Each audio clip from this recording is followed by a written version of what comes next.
নিজেকে কষ্ট পেয়েছি। শোনেন, আজকে মজা নিচ্ছেন, ট্রল করছেন, করেন, এটা আপনার দিকেও আসবে ইনশাআল্লাহ, দেখে নিন। কারণ এটা শুধু আমাকে উদ্দেশ্য করা নয়, এর উদ্দেশ্য হচ্ছে পুরো ওয়াজ মাহফিল এবং আলেম ওলামা এবং পুরো কমিউনিটিকে বিতর্কিত করা। আপনার উচিত ছিল নিজের ভাইয়ের পাশে এসে দাঁড়ানো, আপনি উল্টা মজা নিয়েছেন।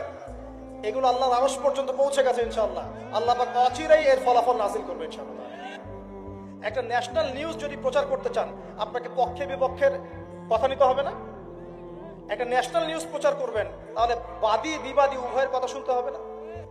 এই হলুদ সাংবাদিকতা, টোটালি হলুদ সাংবাদিকতা। এর পিছনে কি উদ্দেশ্য? উদ্দেশ্য হচ্ছে 1 নাম্বার ওয়াজ মাহফিলকে বিতর্কিত করা, নাম্বার 1। 1 নাম্বার উদ্দেশ্য ওয়াজ মাহফিলের যে চলমান সিলসিলা বাংলার মাটিতে চলছে, এই চলমান সিলসিলাকে বিতর্কিত করা একটা প্রধান উদ্দেশ্য, 1 নাম্বার।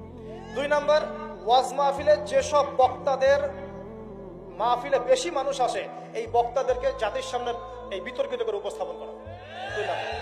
3 নাম্বার, আপনি যদি একজন বক্তা বা আলেমকে বিতর্কিত করতে চান, 2টা ইস্যু লাগবে আপনার। 1, নারী কেলেঙ্কারি, 2, অর্থের কেলেঙ্কারি। মারো খেলাম আমরা, জুলুমের শিকার হলাম আমরা, আর উল্টা আমাদেরকে টাকার মতো ছোট্ট একটা বিষয়কে কেন্দ্র করে আমাদেরকে জাতির সামনে অপমানিত করা হচ্ছে। কত টাকা নেবেন? টাকার জন্য যদি আমরা মাহফিল করতাম, আজকে 10 তলা বাড়ি থাকতো। একদিনে চাইলে আমি 10টা মাহফিল করতে পারতাম। টাকার জন্য যদি আমরা কাজ করতাম, দিনের কাজ, তাহলে আমার নামে শত শত বিঘা জমি থাকতো। আমি আল্লাহর বান্দা, আল্লাহর জমিনে বেঁচে আছি কারাগারের জীবনে।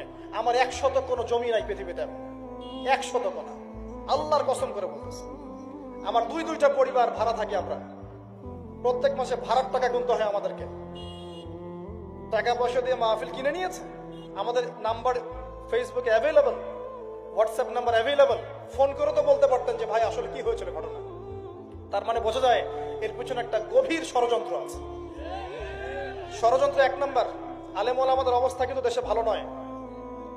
ষড়যন্ত্র 1 নাম্বার হচ্ছে হকপন্থী আলেম ওলামাদেরকে সমাজ থেকে মাইনাস করে দেওয়া, একটা উদ্দেশ্য 1। 2 নাম্বার, ওয়াজ মাহফিলকে বিতর্কিত করা, একটা উদ্দেশ্য। 3 নাম্বার, যেসব বক্তাদের ওয়াজ মাহফিলে বেশি মানুষ আসছে, জনগণ শুনছে, আমল করছে, ইসলামের একটা ফ্লো সৃষ্টি হচ্ছে, এই মানুষদেরকে সমাজে বিতর্কিত করে দেওয়া।